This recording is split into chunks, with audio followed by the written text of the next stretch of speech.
Well, here with more insight on exactly who Charlie Kirk was is political insider Brahm Resnik. Brahm, you've been to these Turning Point rallies before in the past. You've covered him before.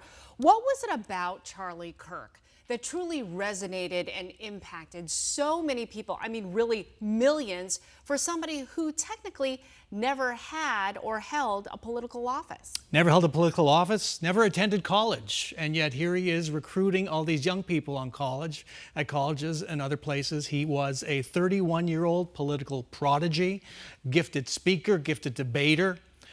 He was a confidant of President Donald Trump. You've heard what President Trump said today in response to this assassination. He went a long way. He had a lot of gifts. He was also somebody of this moment in that he took advantage of social media in the extreme. He's one of the top podcasters in the country. And so even though you might not have heard of him, a lot of people have. He had a huge base out there, and he lived here in Phoenix, moved Turning Point here in Phoenix, married a Arizona woman, 2 children here. He really was a part of this community. You might not know about him if you weren't that engaged in politics, or certainly Republican politics, but from time to time he would show up at a school board meeting and berate school board members for how they handled COVID. He got into a few tiffs at ASU over free speech. Faculty protested his speech he was supposed to give.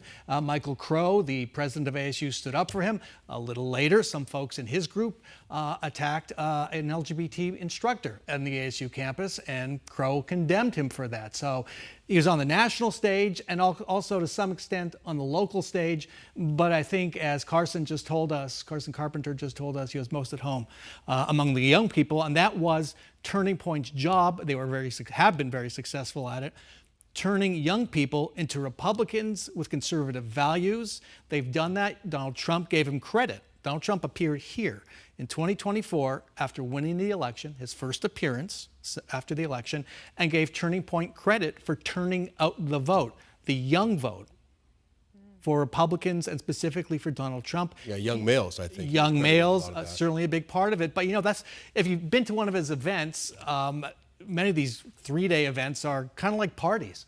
Young men, young women, it's just fun. It really appeals to people in their 20s. And he could speak. I was at 2 different Donald Trump rallies covering them, and he, like I said, he had that crowd eating out of his hand. Obviously, it's a friendly crowd. Why do you think he was drawn to Arizona?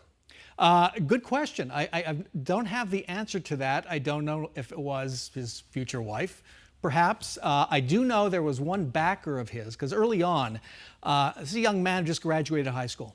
And early on at some events, some wealthy Republicans saw him, met him, thought this is somebody with potential, and they backed him to help get Turning Point off the ground. One of them was a wealthy investor from Arizona. Now, I don't know for sure that's what did it. Could have been something fertile else. Ground, too, for somebody who wants to very fertile ground. And, you know, I do remember their beginnings about 10 plus years ago when you just saw a bunch of Turning Point USA people at the Capitol, you know, holding signs, down with this, down with that. And I thought, okay, yeah, maybe this will be something. Yeah, but so boy, it's a $100 million organization. And he was behind some big names. You said that he was big behind Carrie Lake, and her failed. Obviously, she didn't make it into office either time, but he was a big backer of hers. In 2022, he held a rally here at just down the street, what was formerly the Dodge Theater.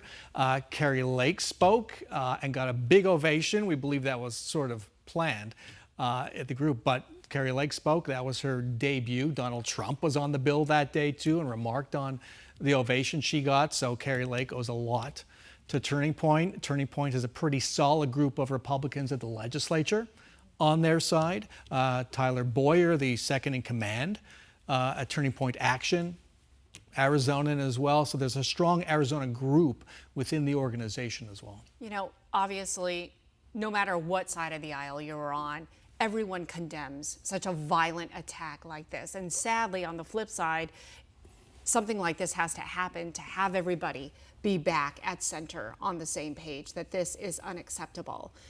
In his short amount of years that he lived, 31 years, I mean, it's so sad, but, you know, what legacy do you think he leaves behind now?